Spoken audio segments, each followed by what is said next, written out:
I woke up in the middle of the night because I heard a bang. It was like, and I didn't think anything of it the first time. Kind of like the mosquito, I thought, I'll just ignore it. I'm going to go back to bed. It'll be all right. But I heard this, and because I live on the top floor, I thought, well, I'm going to have a look. So I opened the window and I peered outside the window to have a look, and I saw, to my shock, to my horror, that there was a car just down the road that was in flames. It was on fire.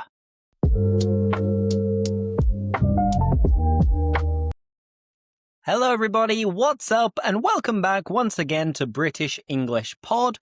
And I'm here on another Thursday when I'm recording this, because as I might have mentioned, usually Thursday afternoons are probably the best time and the most common time when I try to record this podcast, because my fiance is working in the office, so there's no noise. She's not going to be in a meeting. You're not going to hear her screaming and shouting. And I make sure that I never have any classes on Thursday afternoon. So yeah, this is my moment to try to get ahead as usual and try to record some short videos, record some podcasts. And I like Thursdays. Let me tell you a little bit about this Thursday, which is a typical Thursday. And, well, I woke up at 7:30. My alarm went off at 7:30, go off to sound, to ring. But actually, a few minutes before that, I was rudely awoken by a mosquito. I know what you're thinking. In Brussels? A mosquito? In October? A mosquito? Why? I'm not sure. But all night, I kept getting woken up in the middle of the night by that little sound, that zzz, zzz, zzz, which is so infuriating. It's so annoying. It's so frustrating, because what you do in that scenario is you open your eyes, you look around, you maybe turn on the light, or in my case, I've always got my phone charging overnight right next to me. So what I did was quickly turn the torch on. In British English, we say torch. In American English, they say flashlight. But I turned the torch on and I looked around and I couldn't find the mosquito. So, well, I went back to sleep. And then, maybe half an hour later, just as I had fallen asleep again, I heard it, and it was bzzz, bzzz, bzzz. And I'm like, oh my God, seriously? Seriously? So, what do? I turn on my torch once again. I turn on the light. I have a look on the wall to see if I can see the mosquito, and nothing. There wasn't a sign of the mosquito. So again, I go back to bed, I sleep a little bit longer, and a third time I hear it. Bzzz, bzzz, bzzz. And I'm like, no way. This cannot be happening. I'm not going to sleep a wink tonight.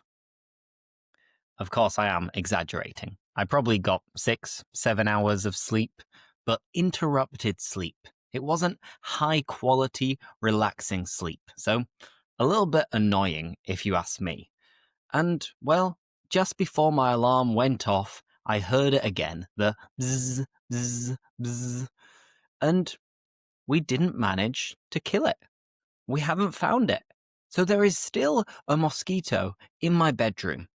And I'm just hoping and praying that this night, tonight, it will leave me alone and it won't bother me. It won't disturb me and it won't wake me up. So, fingers crossed, touch wood, pray for me that the mosquito doesn't wake me up. But the reason I was telling you that story was because, well, I woke up this morning at 7:30. And because I was feeling a little bit tired, a little bit sleepy, a little bit drowsy, I thought, all right, I'm going to go to the gym. So I quickly got changed. I grabbed my headphones. I put on a podcast. I walked downstairs, left my house, went just around the corner to go to the local gym. I did 20 minutes cycling, 20 minutes on the cross trainer. So I worked up a bit of a sweat and I was nice and sweaty after my workout. And I got back home, had another quick coffee, had a quick shower, and then I started my session of back-to-back classes.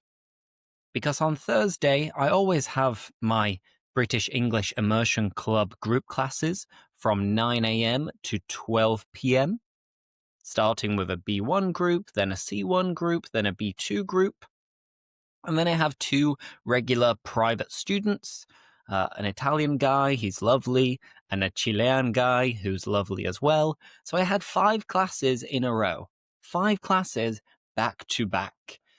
And when I have so many classes in a row, what I try to do is mix it up. I try to sometimes sit here at my workplace, at my desk, and then I'll also sit on the sofa for a little bit, which maybe it's not that professional, but I've got to look after my posture and look after my back. So I like to mix it up. But hey, that was my morning. And I finished my last class 20 minutes ago.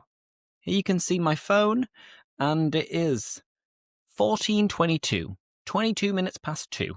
So I've really quickly had some hummus and some tortilla. When I say tortilla, I mean like wheat tortillas that you use for fajitas, enchiladas, and stuff like that. And yeah, I've just eaten. And now I thought, let's record a pod. And my plan is actually to record 2 podcasts. This first podcast, which is all related to crime, which we'll get onto in a minute, because this week we have been speaking all about crime in my classes. Again, if you're interested in joining my group classes or private classes, there is always a link in the description. Any questions, you can send me an email as well at lewis@englishwithlewis.com. But anyway, this podcast is going to be related to crime. And then after I quickly edit it, schedule it, I'm going to, I think, record another podcast. And that one will be released next week. And it will be all related to news articles, like a previous podcast I recorded, which was called Breaking News English. So check out that episode next time. And with all that being said, shall we get started? Shall we kick off? Shall we get the ball rolling? I think so. But as always, if you fancy commenting, liking this video, that always helps me a hell of a lot. And if you are listening on Spotify, for example, make sure you leave a 5-star review, because it helps and it's free. So if you can help me in any way, that's all I ask. You like the video, if you're watching on YouTube, maybe leave a little comment, and make sure you leave a 5-star review, which takes literally seconds. So it's something you can do for free. If you enjoy this content and you want me to continue making this weekly podcast on Fridays, leave a 5-star review and I will love you forever. So that being said, let's kick off. Let's get started. And I'm going to share my screen. Of course, you choose if you want to watch or you just want to listen, because we'll begin with some warm-up questions. And this is the PowerPoint that I've been using in class this week. And the first question is, how can you protect your home from thieves. A thief is someone who steals from you, someone who robs you. And ways that we can protect your home is, well, making sure that you have a lock, making sure perhaps that you have some kind of alarm as well. Nowadays, there are many people who actually have an alarm which contains some kind of CCTV, which is like a video that is going to record people. And a lot of people take it a step further. For example, my cousin. My cousin's name is Will, and he works as a joiner, as a plasterer. So he's a bit of a handyman, which it's funny because I'm terrible at anything that is using your hands. I'm awful at DIY, but he has different skills to me. And on his phone, he has an application which is connected to his alarm and also connected to a video camera. So if somebody, even, for example, a delivery guy, a postman, if they're going to his front door and dropping off a parcel or leaving, I don't know, a letter, he will see it and he'll get an alarm on his phone.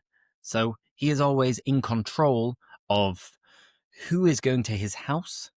So that is a good idea if you want to protect your home from thieves.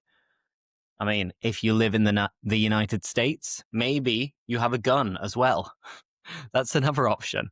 But for many people living in the modern world, we don't want guns to be legal because, of course, that will be very dangerous for the rest of the population, right? America?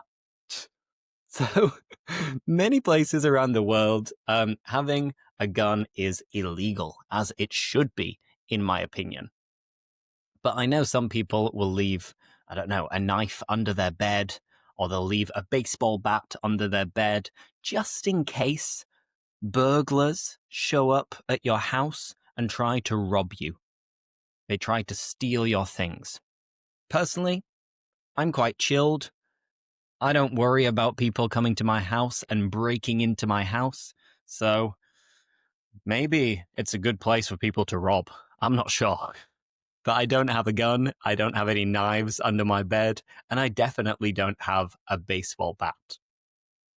Now, question number 2. Is your city a dangerous place? In what ways, if so? So I guess the city where I reside, the city where I live at the moment is Brussels. And to be honest, I don't think that Brussels is that safe. It is a little bit dangerous. Especially if you go to the main train station. It's a bit of a dodgy area. So you don't feel that safe when you're there. Because unfortunately, there are some homeless people who live there. Then you'll see some gangs or groups of people that will be waiting on the corner. And of course, this is not what all of Brussels looks like. My neighborhood is quite safe, but there are other neighborhoods that for me are a bit of a no-go zone. They're an area where I wouldn't recommend people visit. Because you might look around and feel like people are staring at you. And I do think that with Brussels being like the capital of Europe, the place where you have the European Commission, the European Parliament, and also NATO, I think the police and the authorities should do a better job of making sure that the city is nice and safe, because it does seem slightly dangerous in some areas due to drug dealers or due to some crazy people. As with any city, there are always some crazy people, but I believe more should be done to try and keep it as safe and welcoming as possible. So yeah, Brussels isn't dangerous per se, but there are some areas where I wouldn't recommend walking at midnight when it's dark and you're on your own. How about your city? Tell me, where do you live, and would you say that your city is safe? Let me know in the comments. And related to that, another little story. I remember, I think 6 months ago, I woke up in the middle of the night. And I woke up in the middle of the night because I heard a bang. It was like, and I didn't think anything of it the first time. Kind of like the mosquito, I thought, I'll just ignore it. I'm going to go back to bed. It'll be all right. But I heard this, and because I live on the top floor, I thought, well, I'm going to have a look. So I opened the window and I peered outside the window to have a look, and I saw, to my shock, to my horror, that there was a car just down the road that was in flames. It was on fire, and not just any fire. There were huge, violent flames going all the way up and kind of touching the house next to it. So, of course, I panicked, and I was thinking, oh my God, what's going on? It must have been done on purpose. It must have been deliberate, intentional. And at that moment, I started to hear sirens. The Nino, Nino, Nino, Nino, Nino. And, well, that calmed me down a little bit because at least I thought, well, the police are on their way. The ambulance is on its way. But it was strange. I never got to the bottom of why that car was bombed, or it was set alight. I'm not sure. I don't know what happened. But the next morning, when I walked out of my house, I saw that the police were still there, and the car that had been set alight was completely black. It had been burnt to a crisp. It had been completely burnt. And, well, yeah, that was a little bit creepy. It was a little bit spooky. It was a little bit strange. So that's one example of me living in a nice area of Brussels. I was still almost face to face with a big crime. But hey, let me know about your city. Is your city nice and safe, or is it a little bit dangerous? How about the next question? Number 3. Are there many police officers that patrol the streets in your city? Now here, there aren't too many, to be honest. You see them from time to time. And a funny thing here in Belgium is that most of the police officers actually cycle around. Which, I don't know why, but it seems funny to me.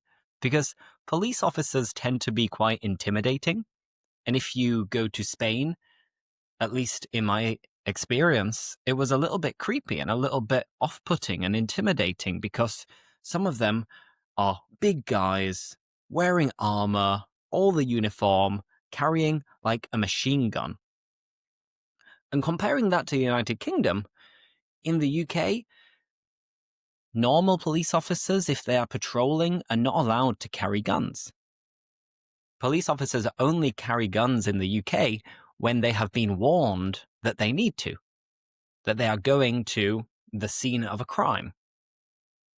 Whereas in Spain, just out of precaution, which maybe it makes you feel safer, a lot of police officers in the city centre will carry big guns.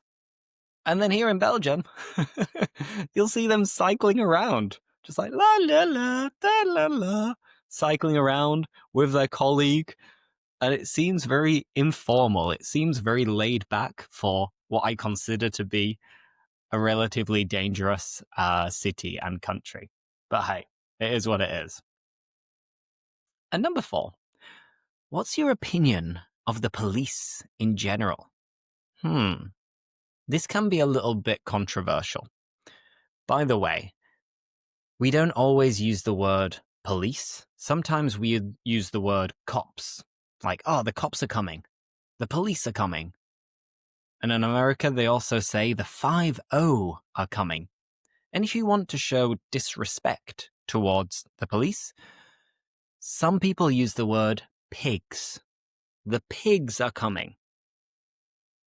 I don't know exactly the origin of this, but it's slang in a disrespectful way for police. The pigs are coming. The police are coming. But hey, my opinion of the police is quite neutral, to be honest.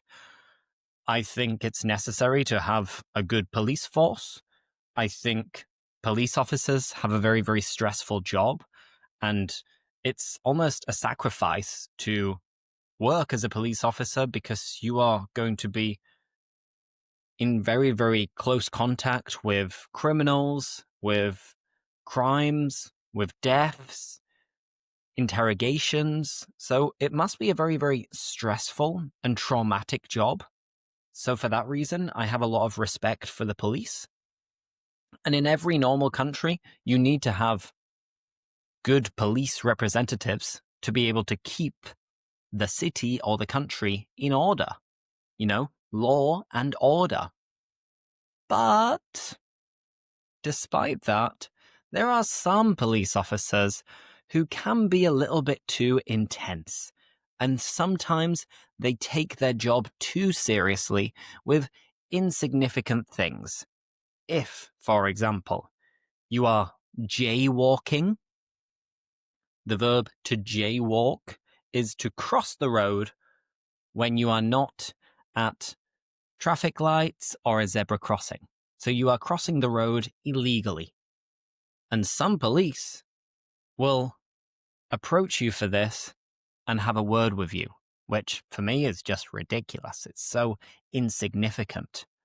And other police might be very strict with minor crimes. And in that case, I think the police get a bad rap. They get a bad reputation for this. But hey, I'd say the police, overall, it's necessary, 100%. Now, number 5, have you ever been to a court or been part of a jury? No. To tell you the truth, I've never been to court and I've never been part of a jury. And I'm quite glad. I don't really want to go to court. I've never been that interested in the role of a lawyer, except with the series Suits or some films based on law. But no, it doesn't really appeal to me. It doesn't really interest me. So I've never been to court, and I've never been part of a jury either. Now, one more question before we move on. What factors can lead to youngsters getting into legal trouble? For what reasons will young people get into legal trouble? Now, of course, there are many, many reasons, but I believe that the main reason why kids get into legal trouble, or anyone gets into legal trouble, is because of inequality. I think inequality is one of the reasons why many, many bad things happen in life. It is the source of so many problems. If we look at wealth inequality in particular, where nowadays the top 1% of people on planet Earth own, I think, 99% of the wealth and resources, which of course is completely irrational and unfair. You see, I'm getting a bit political here, but I hope you don't mind. I think this is something that all of us can agree on, that we should not have multi-billionaires because for every billionaire, just from interest of their capital gains, they will make more overnight while they are sleeping than 99% of people in a year. That doesn't make any sense, does it? It's ludicrous. It's ridiculous. And I believe this causes so many fractures and so many issues in society. And if you have young people who are living in poverty, they might not have role models to aspire to and to aim to be similar to.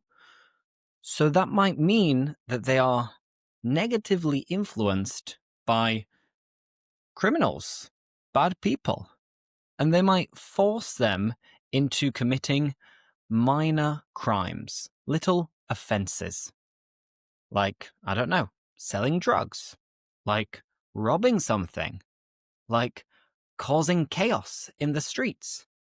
And from this point, I think it is a bit of a slippery slope.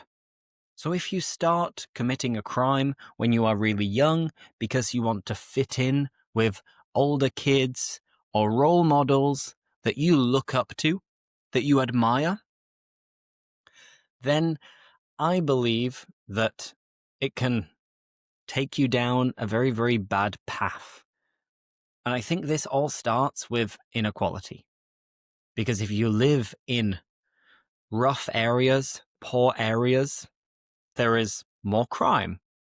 And it will be easier for you to fall into the trap of seeing other people doing this and copying their behavior, rather than studying, working, doing honorable things in order to feel more fulfilled and achieve your goals in life. Anyway, rant over. Rant over. You can see that I'm passionate about this topic, about inequality, because I do think that if in the world we solved inequality, a lot of other things would be solved at the same time. But whether that will happen, I'm not so sure. I'm quite skeptical about that actually taking place. But from there, let's speak about something that is a little bit nicer. Because here, I'm showing you, if you're watching, an image of different crime-related series. And tell me, let me know in the comments, do you like to watch crime-related series? Have you ever watched any, true crime documentaries? Because I've got a bit of a guilty pleasure for this kind of series. And in fact, this week I've been watching the latest season of Monsters. And it's on Netflix, and Monsters started off with a season related to Jeffrey Dahmer. And Jeffrey Dahmer was a famous serial killer who lived in the United States. I can't remember exactly when, maybe 40, 50 years ago. And he would date other guys and take them back to his apartment, and then he'd kill them. And he killed many, many young, innocent guys. And it's horrific, but based on a true story. And that was the first season of Monsters. Really, really gripping. It was really engaging, but in a kind of sickening, sad way. And then last year, I think, they released the second season, which was about the Menendez brothers. And these are two wealthy brothers who were abused by their father when they were children, and it led to them actually killing their parents. Again, it's another true story, and it's very gripping and very creepy at the same time. And now I'm watching the latest season, which is about a guy called Ed Gein. And this was ages ago now. So it happened around the same time as the Second World War. And he lived in a rural part in northern United States in Wisconsin. And he clearly had some kind of mental disorder. And he was kind of mentally abused by his mum as well. And because of this and other factors, he turned into a serial killer as well and did horrible things. I won't reveal too much, but it's a really interesting series. So monsters is good. Here, looking at the screen, we have Narcos, we have Breaking Bad, we have Killing Eve, we have Mindhunter, Peaky Blinders, of course, and another series which is very British called Line of Duty. And I recommend all 6 of these shows because I don't know why, but I think we are addicted and fascinated by the creepy, horrible, disgusting things that human beings are capable of doing. And well, as you know, watching series is a great way to immerse yourself in English, and I always recommend watching series with subtitles in English. Never subtitles in your own language, but in English, unless you already feel that it's a piece of cake. It's easy peasy. It's a walk in the park. And if it's really easy and you don't need to look at any of the subtitles, then feel free to remove them. Turn them off. Challenge yourself and see if you can understand everything without turning on the subtitles. And at that moment, you can tell yourself, I'm an English expert. My English listening skills are off the charts. They are out of this world. So yeah, that's my little tip. And from there, we're going to move on and we're going to go over some different scenarios. So all of them will be using the second conditional. And remember, the second conditional is to speak about hypothetical things, events in the present. An example would be, if I won the lottery, I would travel around the world.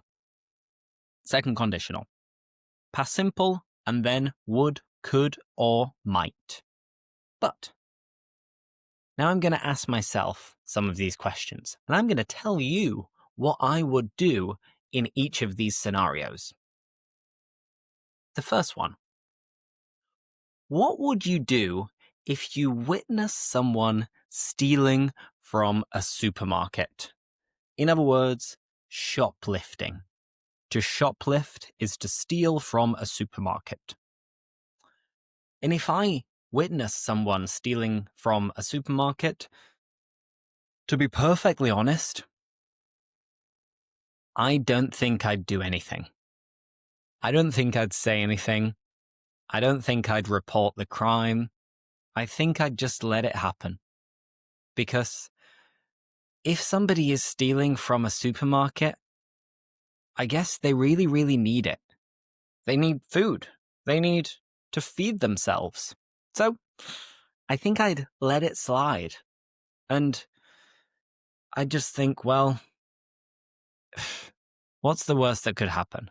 If they really, really need to eat, I'm not going to stand in their way. Maybe you'd do something different, but me, partly because of laziness, perhaps, I don't think I'd do anything.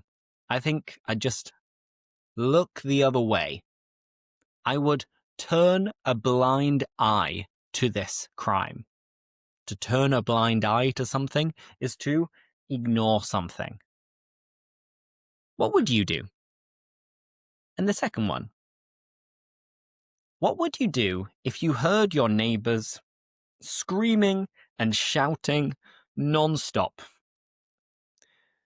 If they're always yelling at each other, screaming at each other, shouting at each other, what would I do?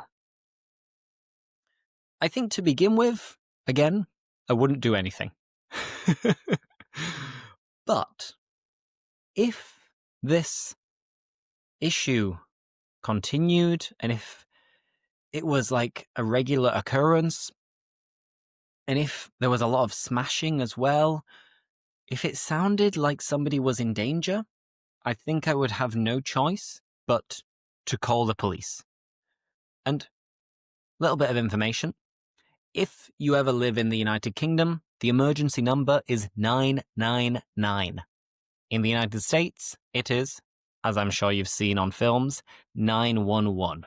But in the UK, 999. So if this continued and they were constantly shouting and screaming at each other and yelling at each other, I'd call the cops. I'd call the police. And I'd say, excuse me, but I'm a little bit concerned. I'm a little bit worried because my neighbors have been shouting at each other for the last few nights, and I'm concerned that maybe somebody is in danger. And that's it.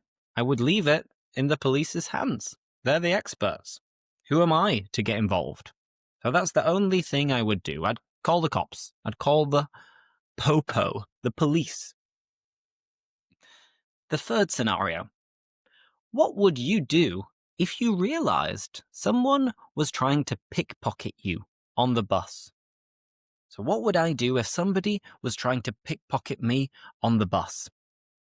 Here, I'm pretty clear what I'd do. If I saw somebody was trying to grab my phone or grab my wallet, I would stare that person in the eye and be like, "Oi, you! What are you doing? What the are you doing?" And I'd try and act brave. I mean, I'm not small, so I'm 6 foot tall. I'm not very, very thin and scrawny. So unless this person was huge, really muscly, carrying a knife, I'd confront them for sure. I'd be like, "Oi, what are you doing? You pickpocketing me. Give me that back." So I would try and stop them. And, well, I have another story to tell you, which is that when I was working for my previous company, Teachify, we used to have an annual gathering and Christmas party in Madrid. And this was not last year, but the year before. One of my colleagues and friends, Sam, he was a little bit drunk, so he wasn't really aware of what was going on, and he was chatting to these randomers. He was chatting to some random guys. And all of a sudden, I turned around and I saw he was kind of scuffling with them. It's like he was not exactly fighting, but kind of pushing and shoving. And then in that moment, I saw the smaller guy, not my friend Sam, I saw him run away. So he ran away and went down and turned to the left. And at that moment, I was a little bit drunk as well. And maybe I shouldn't have done this. But emotions got the better of me. So me and Mickey, my former boss, we turned around and we absolutely legged it. We pelted it. We ran as fast as we could to try and chase after him and follow him. And I don't want to blow my own trumpet. I don't want to show off, but I'm quite quick. I'm quite fast. So I was backing myself and thinking, I'm going to get him. I'm going to be the hero. So I ran after him, and when I was running after him, I noticed that something fell on the ground, but I didn't know what it was. It turned out that the wallet that he had pickpocketed from my friend Sam fell on the ground. Perhaps by accident, or perhaps because he threw it on the ground when he realized that he was being chased. But I kept chasing him anyway, and I confronted him in a square, and I was like, "Oi, give me that back. What did you take? Give me it." And I almost grabbed him, but when I reached to grab him, he really, really quickly span around and ran off. He ran away. So I was like, God, I got so close, but I didn't grab him. I didn't catch him. But that was when my other friend told me, "Lewis, hey, he dropped the wallet. It was fine. You did it. You scared him off." So that was my proud moment when I stood up to a criminal. I stood up to a pickpocket, and I protected my friend.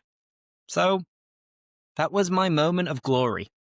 I don't think I've ever done anything that brave before, because I'm a bit of a chicken. But perhaps because I'd had a few beers at that moment, I wasn't that afraid. Maybe I was stupid, but Hey, that would be what I would do, because I've already done it. I've already stood up to a pickpocket before, so I could do it again. And that's a true story, by the way. I'm not making it up. Now, the next scenario. What would you do if you found out that somebody had hacked your bank account and taken all your money? Oh, this would be an absolute nightmare. Because you may know that I'm a bit stingy, I'm a bit tight-fisted, and I'm trying to save money as much as possible at the moment because I'm getting married in a year and I have to pay my taxes here in Belgium. So if I woke up and saw that somebody had hacked into my account and stolen all of my money, I would be devastated. I'd be distraught. I reckon it'd be the worst day of my life. Now, I'm no millionaire. I haven't got loads of money in my account, but the money I do have, I've worked really hard to save it up. So this would be, honestly, an absolute nightmare. So I hope, touch wood, fingers crossed, that this never, ever, ever happens to me. Now, one more scenario. What would you do if you saw somebody carrying a suspicious package in an airport? I think this is another one of my nightmares. Because if any of you are afraid of flying, which I'm sure some of you are, because it's quite a common fear, then a lot of the time you'll be panicking that somebody dangerous is on the plane with you, that there might be a terrorist on the plane with you. So then if you see anybody who looks a bit dodgy, who looks a bit shady, that might make you panic a little bit more. So if I saw somebody carrying a suspicious package at the airport, I think I'd be speechless.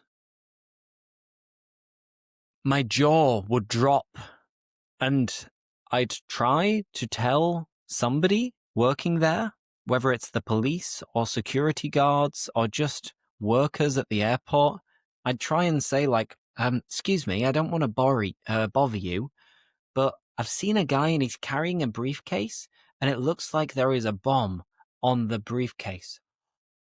I think I'd tell them just to be safe, because you know the expression in English, better safe than sorry. So I would rather warn somebody, maybe even make a fool out of myself, than run the risk of getting on a plane, the plane taking off, and then the bomb is activated, and R.I.P. Lewis and 200 other people. So yeah, if I saw this, I would definitely tell someone. And I would hope that, of course, it's just a simple misunderstanding, that there's nothing wrong after all. Good. Now, from there, a little bit of a question, because some people make a mistake using the verbs steal and rob. What's the difference between steal and rob? What do you think? In the end, it's quite simple. So, you steal something. You rob someone or somewhere. So, for example, she stole my money. She stole the laptop. They stole the TV. Steal something. If you want to specify who it is from, you can steal money from someone, steal a laptop from someone, steal a TV from someone. Whereas with rob, you rob a place. They robbed the bank. They robbed my house. They robbed a supermarket. Or you rob someone. He robbed my friend Sam. She robbed my grandparents. they robbed, I don't know, the taxi driver. Hopefully, that's nice and clear now. Fingers crossed. And let's keep going, and we can continue for another, I don't know, 10 minutes, give or take. And I'm going to share my screen once again, because here we've got some more conversation questions. And I'm going to pick and choose some of them. The first question is, should police officers always carry guns? And I think they probably should. I think, again, better safe than sorry.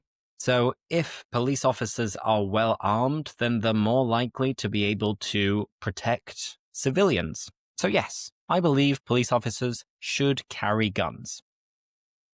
Next question. What are the pros and cons of being a lawyer?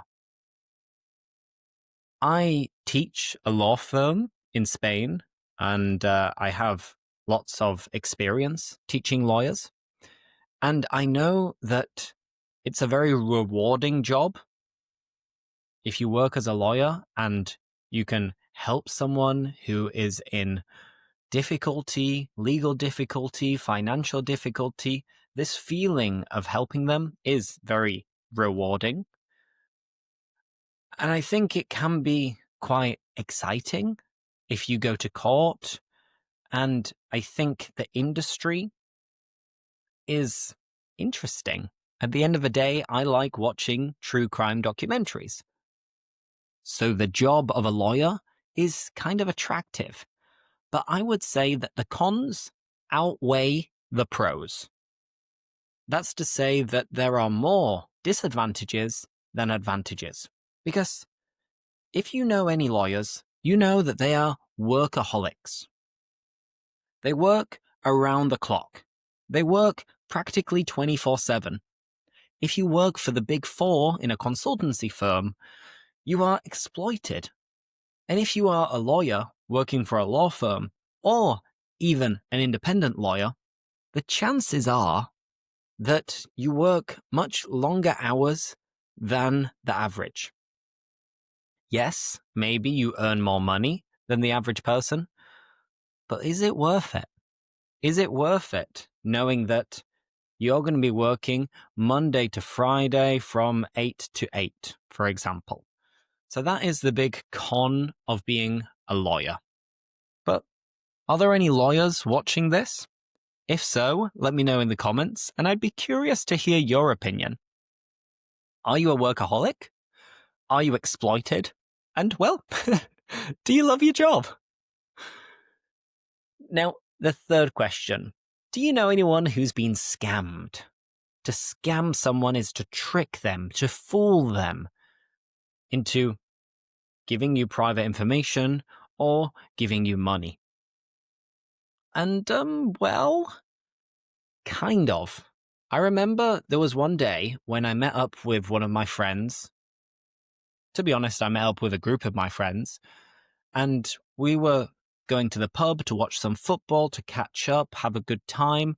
And my mate, Jimmy, he was a bit of a disaster, to be honest. He's a bit all over the place.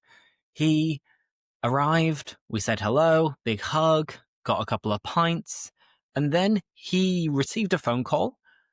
And on the phone call, they were asking for his address, his ID number. They were asking for all of this sensitive, delicate information. And Jimmy, being Jimmy, gave it to him. He had no qualms, no issues giving them his private information because he thought he was speaking to his bank. When in reality, it was a group of scammers.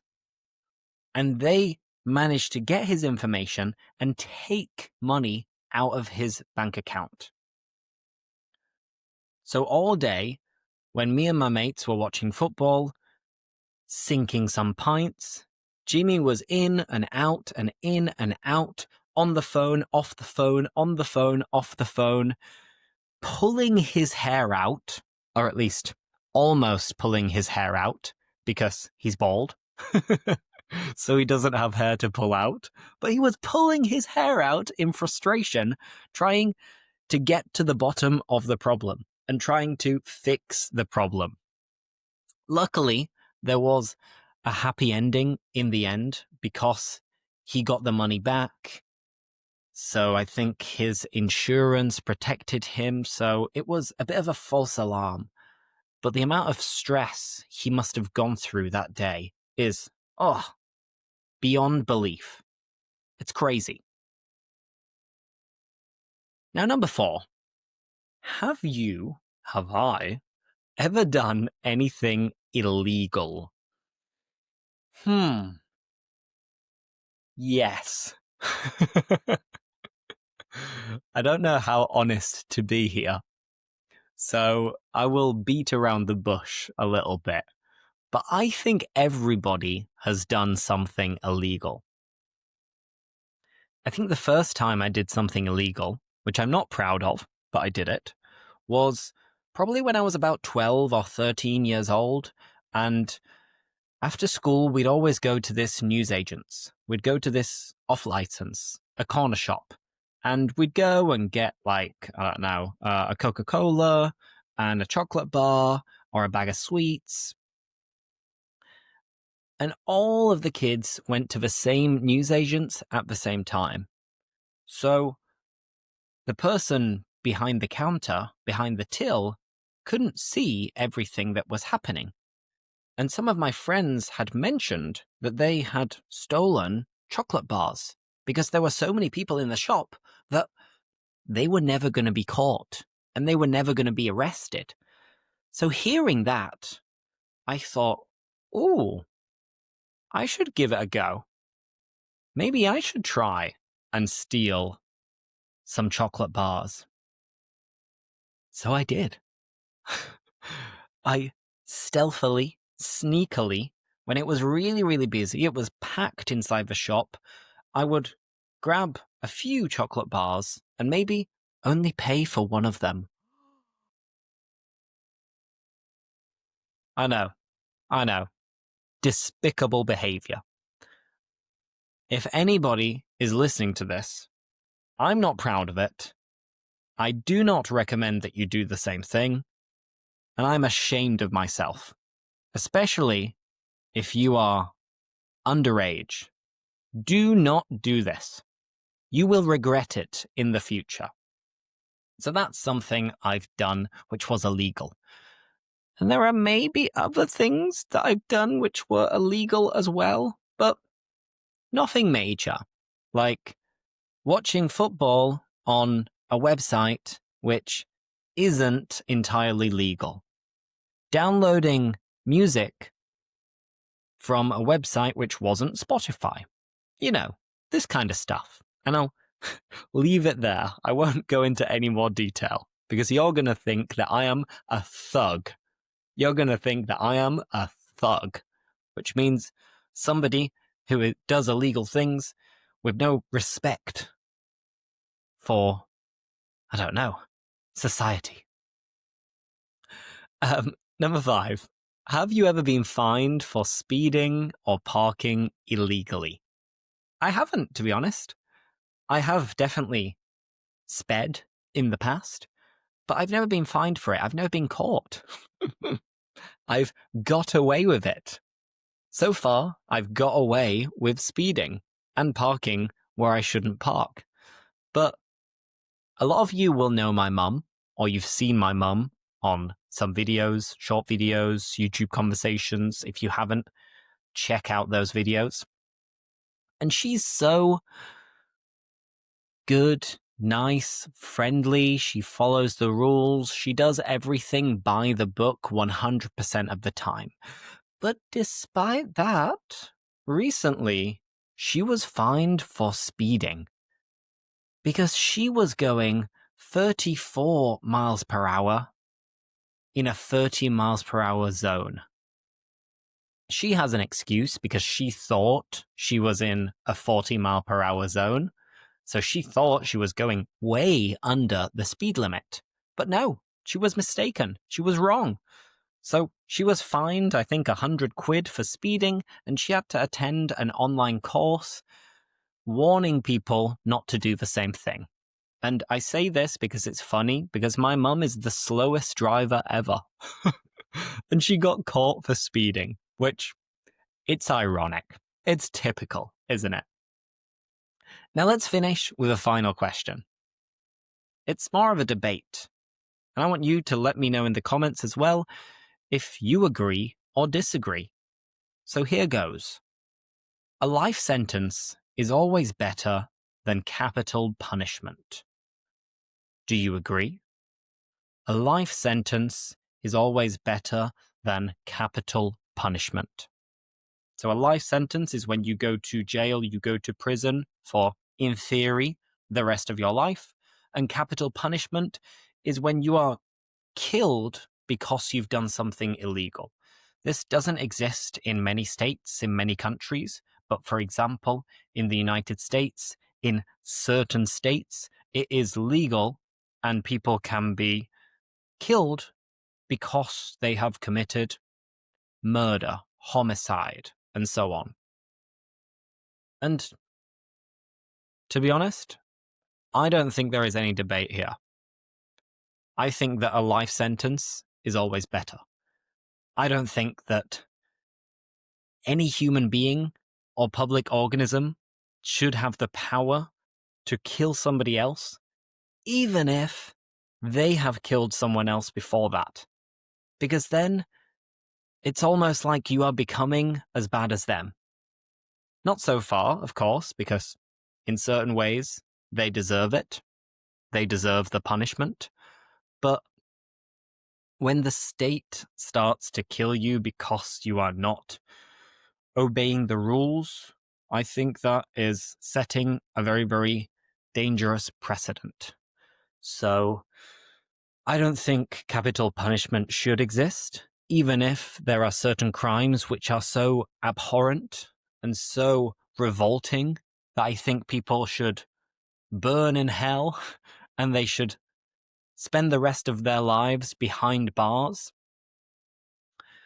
I don't think capital punishment should be an option.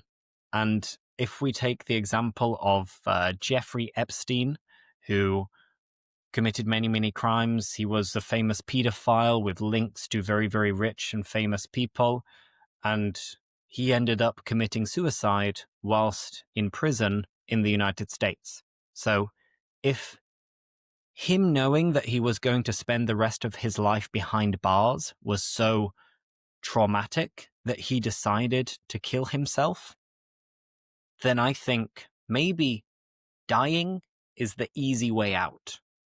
So I'd say that it's better for these criminals to have to live with the atrocities that they have committed instead of taking the quick route out, which is being executed by the state.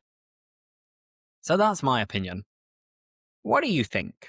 Of course, on this podcast and my videos, I can be very personal, and I don't tend to hide my views. The whole point is that I'm being candid and being honest with you and allowing you to practice your English listening at the same time, whilst I make an effort to use some advanced words, phrases, idioms, phrasal verbs, so that you can hear slow, intelligible English from somebody who I hope you like and respect. But of course, if you disagree with me, that's fantastic as well, because the world has become so polarized that a lot of the time you only speak to the people who you agree with. And I think that is dangerous. I think that we should have conversations with people that we disagree with. So if you don't see eye to eye with me, if you're not on the same page as me, then I'd be happy to discuss it, debate it, and hear your point of view whilst I share my point of view. I think that's the way that we can become better people and make the world a better place. So, on that note, that's it for today. I hope you enjoyed this podcast, all related to crime and my mosquito at night at the beginning of the episode, which, if it wakes me up tonight, I'm going to be so frustrated.